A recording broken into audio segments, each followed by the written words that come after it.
So yesterday we had done about the concept of equivalent fraction. Currently we are learning chapter number 7, which is fractions. Okay, and we had done about the equivalent fraction concept yesterday. I have given you the try this exercise of page number 143. Hopefully you people had done it. Yes. In which the question was given in this way: write 5 equivalent fractions of the following. So 5 equivalent fraction means what? कि एक example में सिर्फ आपको verify करना. I am talking about just now. Try this of page number 143. Again, उसमें जो first है, which is 2/3. Write down the 5 equivalent fractions of 2/3 का मुझे लिखना है. तो फर्स्ट क्या आएगा? 2/3 उसको 2 से मल्टीप्लाई करो, you will get 4/6. सेकेंड 2/3 को 3 से मल्टीप्लाई करो, you will get 6/9. Third one 2/3 4 से मल्टीप्लाई करो, you will get 8/12. Likewise आपको 5 fractions, equivalent fractions of 2/3 you have to find out. Got it? वैसे ही आपको how many questions are given here? 4 are given. ठीक है? तो हर एक के लिए आपको ऐसे 5 equivalent fractions ढूंढने. If you have not done in this way, if it is incomplete, then you people have to complete in this way. Clear हो सब? How to do and what to do. नमन हो गया आपका equation? Try this वाला. तो फिर बैठ के क्या सोच में पड़ गए. This was yesterday I had given you in the homework. So if you had done, then you verify it. And not done. सबने not done ही है. सबकी पेन अभी चल रही है. कोशिश करने की जरूरत ही नहीं, क्योंकि मैडम करवाते हैं क्लास. छोड़ दो. तो वो सब की पेन एग्जाम में भी रुकने वाली है.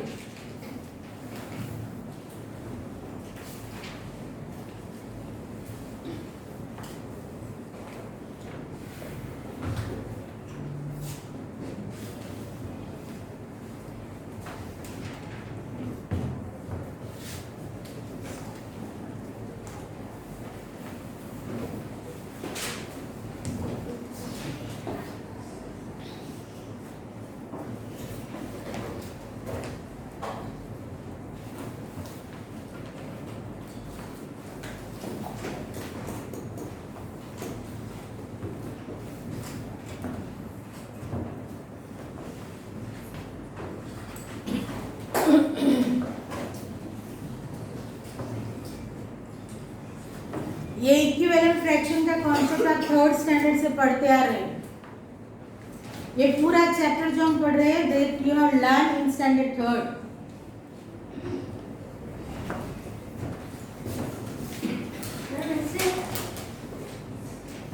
चलो, now the next topic we are going to learn today. I hope the table which I had given you to complete on page number 144 is completed. Yes. So today we are going to learn the next one topic, which is simplest form of fraction.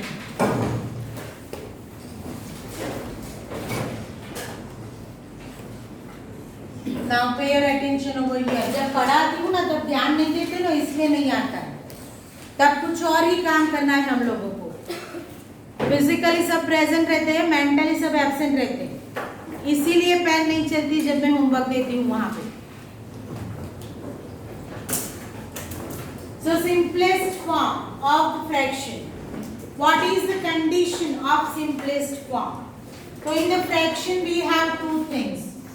One is numerator and second is denominator. Now in simplest form we have to find out the common factors of numerator and denominator. Common factors, word क्या use किया मैंने? Factors use किया, ठीक है। Common factors between numerator and denominator. If in the list of common factor we have only one, then we can say that it is the simplest form of the fraction. जब भी आप common factor निकालो numerator denominator में, तब अगर सिर्फ एक मिलता है, यहाँ common factor is only one, number one, हाँ, नंबर ऑफ फैक्टर्स वन नहीं, नंबर वन। कॉमन फैक्टर क्या होना चाहिए? Number one, because you know one is the factor of each and every number. Got it? तो one हर एक जगह पे आपको कॉमन मिलेगा। तो जब भी आप ये दोनों के बीच में कॉमन फैक्टर्स निकालो, तब अगर सिर्फ वन मिलता है, तब समझो कि that is the simplest form of the fraction, given fraction. For example हम एक ले लें, मैं लेती हूँ 4 and 6। Now to find out the common factors, what to find first? First of all, we have to factorize the given numbers which are here in the numerator and denominator. Now in the factors we have learned two types of list. One is prime factors and second is all factors. Okay, all factors and prime factors. यहाँ पे 4 के all factors क्या आएंगे? तो 1, 2 and 4 है ना, all factors में ये आएगा। लेकिन प्राइम फैक्टर्स में क्या आएगा? तो प्राइम फैक्टर्स के लिए हम दो मेथड पढ़ेंगे। वन इज ट्री मेथड, ठीक है, and another is division method. Got it? So using any one of these two, you people have to factorize the number first. आपको जो भी मेथड कंफर्टेबल है उससे आपको पहले ये नंबर को फैक्टराइज करने हैं। ऑल फैक्टर पे हमें नहीं जाना है, हमें कहाँ जाना है? Prime factors. प्राइम फैक्टराइजेशन करो गिवन नंबर का, और प्राइम फैक्टर्स जो मिलते हैं उसे आपको यहाँ पे 4 के फैक्टर्स को न्यूमरेटर में लिखना है। 6 के क्या आएंगे प्राइम फैक्टर्स?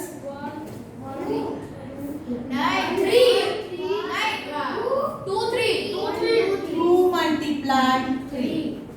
6 के prime factors 2 3 6। Okay, prime factors क्यों कहलाते हैं ये? बिकॉज यहाँ पे जो भी नंबर्स आते हैं सारे प्राइम नंबर्स आते हैं। Keep it in your mind. Got it? जब भी आप मल्टीप्लिकेशन में लिखोगे तो all the numbers are prime numbers and that's why it is known as prime factorization। यहाँ पे all factors में ये प्राइम नहीं है। Got it? ये प्राइम नहीं है, लेकिन यहाँ पे ये दोनों प्राइम है। समझ में आया? That's why prime factorization we people have to write down whenever you factorize the number in the numerator and denominator to find out its simplest form। ये क्लियर हो गया यहाँ तक? Now second step, what to do? simplest form बनाना है, तो यहाँ पे numerator denominator में जो भी कॉमन फैक्टर है उसे कैंसल करना है। Okay, because they are common, so we can cancel it out. But cancel करने में जनरली आप लोग ऐसा करते हो या ऐसा करते हो, तो समझ नहीं आता कि कौन से नंबर को हमने कैंसल किया। That's why I suggest कि जब आप ऐसे लिखते हो prime factorization, then common factor पे सर्कल करो। ओके, सो वो कैंसिल हो गए, क्रॉस मार्क मत मार। क्रॉस मार्क से इतनी रबिश वर्क आपका हो जाता है कि whenever we check the paper we could not get the idea कि जो भी आपने प्राइम फैक्टराइजेशन किया इज इट राइट और रॉन्ग। तो हम मेथड क्या यूज करेंगे, सर्कल बनाएंगे and circle the common numbers. अब इनको लिखना नहीं, वो कैंसिल हो गए, तो remaining numbers are 2/3। This is the simplest form of 4/6. What is the condition? Common factor क्या होना चाहिए, 1 होना चाहिए। तो अभी 2 and 3 में कंपेयर करो, कॉमन फैक्टर क्या है, 2। कॉमन फैक्टर 2 and 3 में 2 के फैक्टर्स क्या आएंगे, 1 and 3 के फैक्टर्स क्या आएंगे, तो कॉमन फैक्टर्स क्या आएगा, 1। So what is the common factor between 2 and 3? 1. That's why we can say that this is the simplest form of the given factor. समझ में आया? एक और एग्जांपल ले लें। सपोज मैं ले लूं 12/26।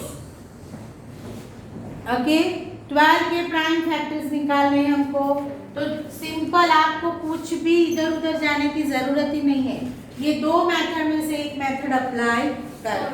Generally I prefer division method, तो मैं डिवीजन मेथड से 12 के फैक्टर्स निकालूं, ठीक है। अभी मैं 26 के निकालूं, 13 इज अ प्राइम नंबर, सो 13 के कोई फैक्टर्स है नहीं, तो 13 1 ज़ा 30। ना 12 की जगह पे मैं ये नंबर्स लिखूं, 2 multiply 2 multiply 3 and 2 multiply 30. This is called, okay. Now remaining number are 2 multiply 3 and 30, so 6/30. At the end of the last step, you have to check it out. Is there any common factor between 6 and 13 now? So no, only 1 is a common factor. That's why it is the simplest form of given number, given factor. Another thing, suppose मैं एक ले लूं 15/75, ठीक है ना। See, 75 comes in 15 stable, 15 stable वो आता है, बराबर है। तो यहाँ पे आपको फैक्टराइजेशन की माथाकूट में पढ़ने की जरूरत नहीं है, directly you can do it. What you can do it, 15 1s are 50, 15 5s are 75. This is common. Answer is 1. हो गया? Students those who can understand this step easily can directly write down 1/5 also. कैसे आया वो भी आप ऐसे समझ सकते हैं। क्लियर हो? सिंपलेस्ट फॉर्म का कॉन्सेप्ट क्लियर हुआ?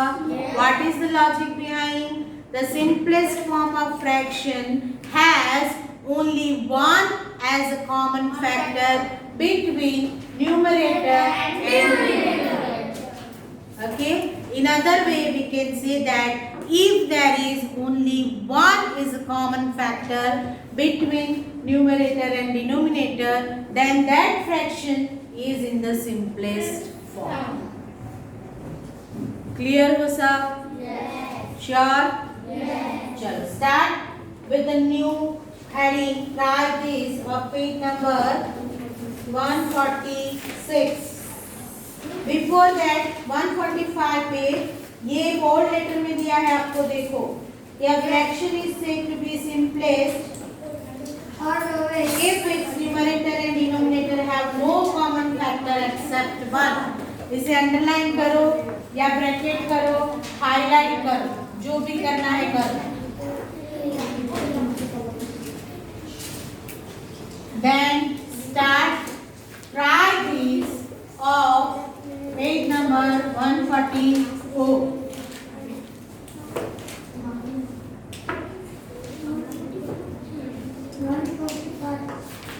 नहीं 146 होगा, 144 का तो आपने कर दिया ना। 146 varieties. Write the simplest form of. Question is given here. Write the simplest form of. What we are doing just now? Write this page number 146. Page number 146.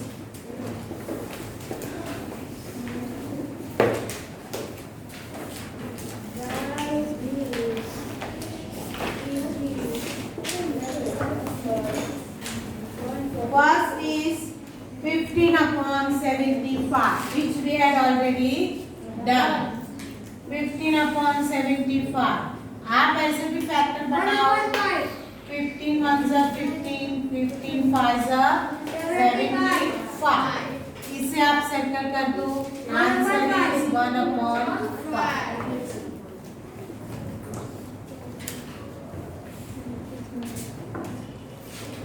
Next is 16 upon 72. Is any one of it is a multiple of other? First we have to check it out. The bigger number is 72. 6 12 are 72. 16. 16 के table में 72 कहीं पे आता है? No. It is not there. So let us factorize 16. आप आपके notebook में भी ऐसे ही राइट साइड पे कर सकते हो. फैक्टराइजेशन आपका परफेक्ट होगा तभी इक्वेशन आपको आएंगे. 2 8 are 16, 2 4 are 8, 2 2 are 4, 2 1 are 2. Ma'am, 2 multiplied by 2 multiplied by 2 multiplied by 2. ठीक है.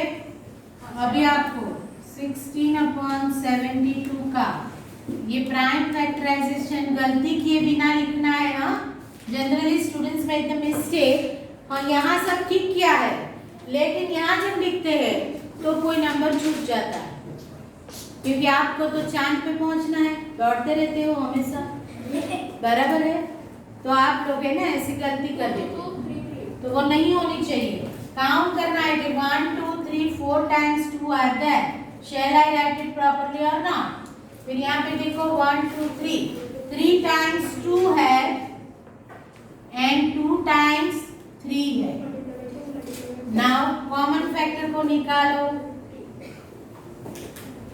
क्या छूट गया न्यूमरेटर में? 2. डिनोमिनेटर में 3 multiply 3. Answer is 2 upon 9. 2 multiplied 3 multiplied 3. 3 3 are 9. 2 ऐसे. नंबर 3 क्या दिया है? 17 upon 51. इसका भी वो करना पड़ेगा फैक्टराइजेशन जरूरी है क्या? नहीं 51 आता है. 17 3 are 51. 17 3 are 17 3s are 51. होता है ना. ओ 51. 17 टेबल प्रिपेयर करो पहले. टेबल प्रिपेयर नहीं है, फ्रैक्शंस नहीं आते हैं, फैक्टर्स नहीं आते तो इक्वेशन आएंगे ही नहीं आपको. 42 upon 28 है. अब 42 upon 28. 42 के फैक्टर्स निकालो. 28.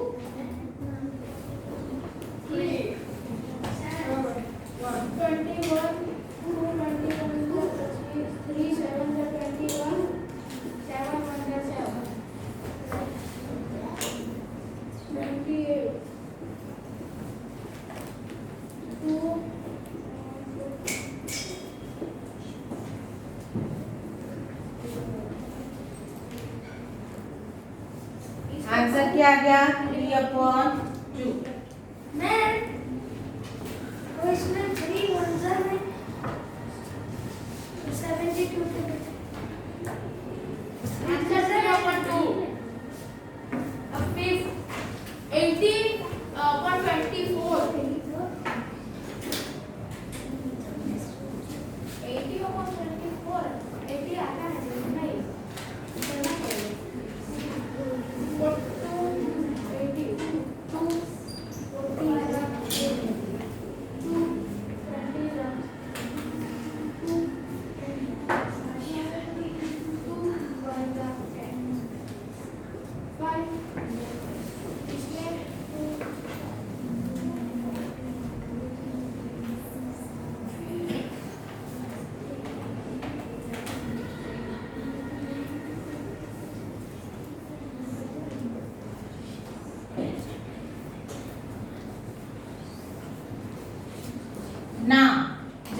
पे न्यूमरेटर जो है आपका डिनोमिनेटर से बड़ा है, मानी इम्प्रॉपर फ्रैक्शन है, over there you can show it in the mix number, है ना। आप उसको मिक्स नंबर में कन्वर्ट कर सकते हो।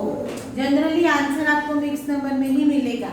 तो यहाँ पे क्या आएगा, 3 इंटीजर 1/3।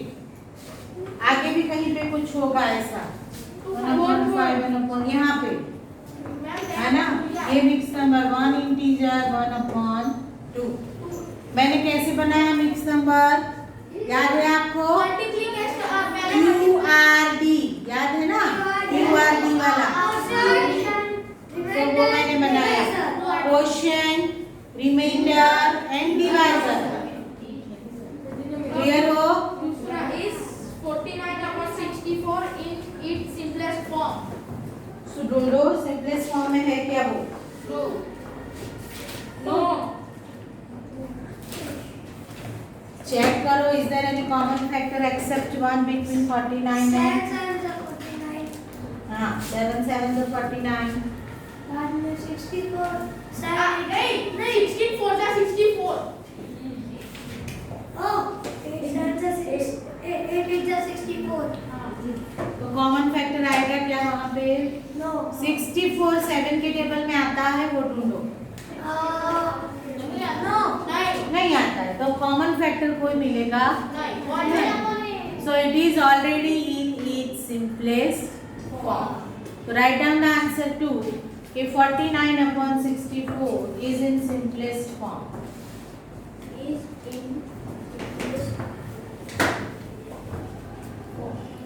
जिनका हो गया वो 7.3 में सारी जो फिगर है उसके फ्रैक्शंस लिखना शुरू करें टेक्स्ट बुक में ही।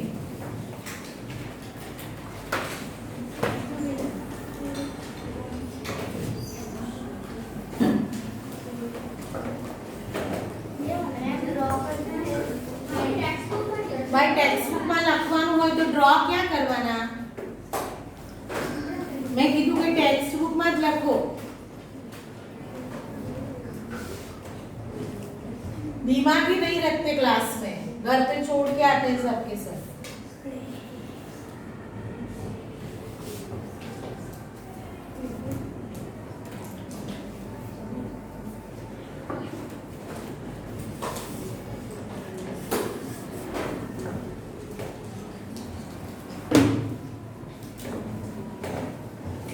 So we are starting exercise 7.3. Just write down the answer 1 in the textbook only. I am writing option A. 1/2, 2/4, 3/6 and 4/8. Now the another question is asked over here. पहले समझ लो सब लोग, ऐसा करो मैं थोड़ी जल्दी में ही आपको काम सौंप के मैं निकलने वाली हूँ, पहले समझ लो सब लोग, फिर बाद में लिखना, मैं टाइम पूरा मिलेगा आपको, सेकेंड पीरियड हमारा ही है मैथ्स का, ठीक है। तो एक्सरसाइज 7.2 आप पहले पढ़ लो, समझ लो सब। देखो फर्स्ट में मैंने, आप टेक्स्ट बुक में ये लिख सकते हो 1/2, 2/4, 3/6 and 4/8. Now the second question asked over here, are all these fractions equivalent? So let us think it about. So 1 multiplied 2 to 2, 2 multiplied 2 4. Yes. Okay. 1 multiplied 3 3, 2 multiplied 3 6. Yes. 1 multiplied 4 4, 2 multiplied 4 8. तो इसके साथ तो सारे इक्विवेलेंट हो गए। Yes. Now 2 multiplied 6 12 and 4 multiplied 3 12. Equivalent हो गया। 2 multiplied 8 16, 4 multiplied 4 16, equivalent हो गया। 6 4 are 24, 8 3 are 24, इक्विवेलेंट हो गया, बराबर। तो यहाँ आप टेक्स्ट बुक में ही लिख सकते हैं इक्विवेलेंट फ्रैक्शन, बराबर, यहीं पे लिख देना। चलो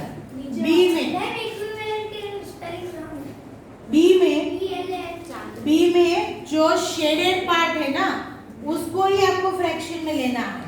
तो फर्स्ट क्या आएगा 4 out of 12, फिर 3 out of 9, 2/6, 1/3 and 6 upon 6 थोड़ी ना है। Now this question आपको whenever we have solved yesterday that question one question was there in equivalent fractions figure से हमने किया था वहां पे अभी आपको फर्स्ट कंडीशन 4/12 and 3/9 ऐसे लेते चलना सबके सब मैं एक ही समझाने वाली हूँ बाकी आपको करना है। एक पैर ले ली हमने चेक करो 12 3 36 4 9 30 तो यहाँ पे आपको लिख देना है इक्विवेलेंट। ठीक है इस तरह से आपको दूसरी पैर लेनी है तीसरी पैर लेनी है। कितनी पैर बनेंगी 1 2 3 4 5 6 7 8 9 and 10 पेयर्स बनेगी है ना। मानिए आपने ये एक ले लिया उसकी ये चारों के साथ बराबर फिर सेकंड वन 3 के साथ फिर थर्ड वन 2 के साथ फिर फोर्थ वन इसके साथ बटी तो ऐसे आपके कितने पोजीशन आएंगे 10 तक बनेंगे। क्लियर हो कर लोगे कुछ नहीं करो सिर्फ क्रॉस मल्टीप्लिकेशन करके देख लो कि सेम आता है तो इक्विवेलेंट नहीं आता है तो नॉट इक्विवेलेंट। हो गया सेकंड। चलो सेकंड क्वेश्चन में आपको वो बनाने हैं फ्रैक्शंस और जो सेम है उसको आपको कंपैरिजन करके लिखने हैं। तो फ्रैक्शन तो आप बना लोगे यहाँ पे आप कंफ्यूज होगे जहाँ पे स्क्वायर का ट्राइंगल में कन्वर्ट किया हुआ है तो वहां पे ट्राइंगल ही कंसीडर करो स्क्वायर पे मत जाओ। कितने ट्राइंगल है वो काउंट करके उनका फ्रैक्शन बनाओ। ठीक है और ये इजी है आप पहले सबके फ्रैक्शंस लिख देना फिर कंपेयर कर लेना कि कौन सा इक्विवेलेंट है और फिर आप सिर्फ एरो कर देना नोटबुक में लिखने की जरूरत नहीं। क्लियर हो चलो आगे बढ़े। मैं एक एक क्वेश्चन आपको सॉल्व करके बताती चलती हूँ फिर आप सॉल्व कर लेना। फिर अभी हम कर रहे हैं question number 3 answer 3 I am talking about replace square in each of the following by the correct number. तो हमको इक्विवेलेंट फ्रैक्शंस दे दिए हैं 2/7 इज इक्वल टू 8/डैश। तो 2 के टेबल में 8 कहाँ आता है 4th प्लेस पे। 2 के टेबल में 8 कहाँ आता है 4th के प्लेस पे। तो 7 को भी हमें क्या करना पड़ेगा 4 से। तो आंसर क्या आ गया 8/28। तो यहाँ बॉक्स में आंसर क्या आएगा 28। ऐसे आपको बाकी के भी करने हैं कर लोगे। डी जो है ना यहाँ पे डी फिर 45/60 is equal to 15 and box. तो अभी वो 45 को किससे डिवाइड करोगे तो 15 आएगा तो वो ऐसे पता नहीं चलेगा। तो 15 के टेबल में 45 कहाँ आता है थर्ड पोजीशन पे। तो 45 को 3 से डिवाइड करोगे तो 15 मिल जाएगा। तो 60 को भी 3 से डिवाइड करो तो आपको वहाँ 20 मिल जाएगा। क्लियर हो समझ में आया सबको। चलो आंसर 4 में क्या है find the equivalent fraction of 3/5 having denominator 20। तो हमें क्या करना है 3/5 का इक्विवेलेंट फ्रैक्शन बनाना है। कंडीशन क्या है डिनोमिनेटर 20 मैं एक ही बात कर रही हूँ। तो यहाँ पे क्या हो गया डिनोमिनेटर 20 हो गया न्यूमरेटर हमें ढूंढना है। ओके तो 5 4 20 तो 3 4 12 हो गया। ऐसे आपको बाकी के 3 भी करने हैं। न्यूमरेटर दिया है तो न्यूमरेटर लिख दो डिनोमिनेटर ढूंढ लो। डिनोमिनेटर दिया है तो डिनोमिनेटर लिख लो न्यूमरेटर ढूंढ लो। कर सकोगे चल आंसर 5 में ऐसा दिया है कि find the equivalent fraction of 36/48 with वो भी सही है 36/48 विथ न्यूमरेटर क्या दिया है 9 और हमें यह ढूंढना है। तो सेम यहाँ पे भी क्या होगा 36 को किससे डिवाइड करो तो 9 आएगा, वो पता नहीं चलेगा। तो 9 के टेबल में 36 कहाँ आता है पोजीशन पे, तो 4 से डिवाइड करोगे तो 9 आएगा, 48 को 4 से डिवाइड करोगे तो 12। समझ में आया? इस तरह से बाकी के क्वेश्चन आपको सॉल्व करने हैं। फिर आगे बढ़े हम, check whether the given fractions are equivalent. उसमें तो अभी आप एक्सपर्ट हो गए कि नहीं? एक्सपर्ट हो ना? इक्विवेलेंट फ्रैक्शन कैसे चेक करने हैं? क्रॉस मल्टीप्लिकेशन करो और देख लो, if answers are same then equivalent, if not then not equivalent. अभी मैंने करवाया ना यहाँ पे। चलो आंसर 6 में नहीं लिखती हूँ, चलेगा ना? आंसर 6 में आपको इक्विवेलेंट फ्रैक्शन जो करना है तो 5/9 एंड क्या दिया 30/54 बराबर है, इक्विवेलेंट है।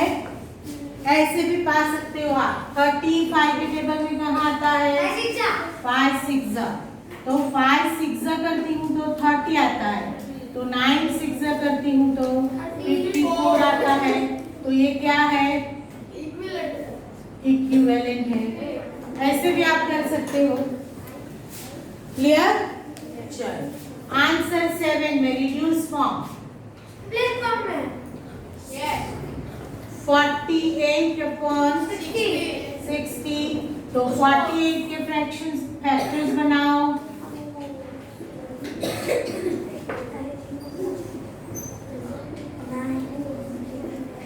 ठीक है 60 के बनाओ।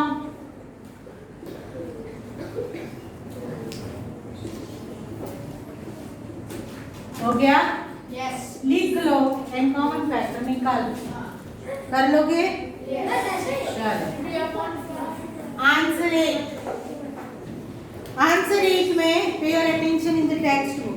Ramesh had 20 pencils, Shilu had 50 pencils and Jamal had 80 pencils. After 4 months, Ramesh used up 10 pencils. Ramesh ने कितनी यूज कर ली? 10 आउट ऑफ 20। ये किसने? रमेश ने। फिर दूसरा क्या है? शालू। शालू ने कितनी यूज की? 25 आउट ऑफ 30। एंड जमाल ने कितनी की? 40 की आउट ऑफ 20। इनके रिड्यूस फॉर्म करोगे तो ये क्या आएगा? 1/2। ये क्या हो गया? 1/2। ये क्या हो गया? ठीक है, तो आंसर क्या पूछा है? What fraction did each use up? तो each use up 1/2 fraction। ठीक है, ये आंसर मिल गया। एंड सेकेंड है कि check if each has used up an equal fraction of her or his pencil। Yes, all has used equal portion of the pencil। Clear हो? And finally question 9 में आपको क्या करना है?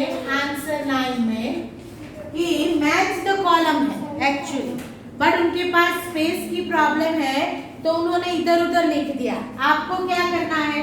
नोटबुक पे कॉपी करो कॉलम 1 कॉलम 2। 1 में इस तरह से लिखते चलो, फर्स्ट जो है 250/400। ठीक है, अभी दूसरा मत लिखो, पहले फर्स्ट का सिंपलेस्ट फॉर्म ढूंढो। तो इसका सिंपलेस्ट फॉर्म में 0 कैंसिल हो जाएगा। 25 अभी 25 जो है ना उसके फैक्टर आए 5 × 5 और 40 के फैक्टर आएंगे 2/2/2/5 ये आएंगे 40। 2 2s are 4, 4 2s are 8, 8 5s are 40। तो ये 5 कॉमन निकल गया। आया क्या? 5 5/8। तो कॉलम बी में 5/8 कहाँ पे है? डी पे। तो यहाँ पे आपको लिखना है डी 5/8। फिर दूसरा करो, बराबर है। इस तरह से आपको सॉल्व करनी है। आज अभी एक क्लास पूरा बाकी है हमारा, मुझे काम है इसलिए मैं निकल रही हूँ। आपको ये एक्सरसाइज अब भी सॉल्व करनी है विदाउट मेकिंग 7 पॉइंट। वो नहीं पढ़ाएगा उनको, उन्होंने बता दिया है कि मेरे बच्चे मैथ्स का काम ही करें। ठीक है, तो आपको मैथ्स ही कंटिन्यू करना है, मैथ्स ही कंटिन्यू करना है।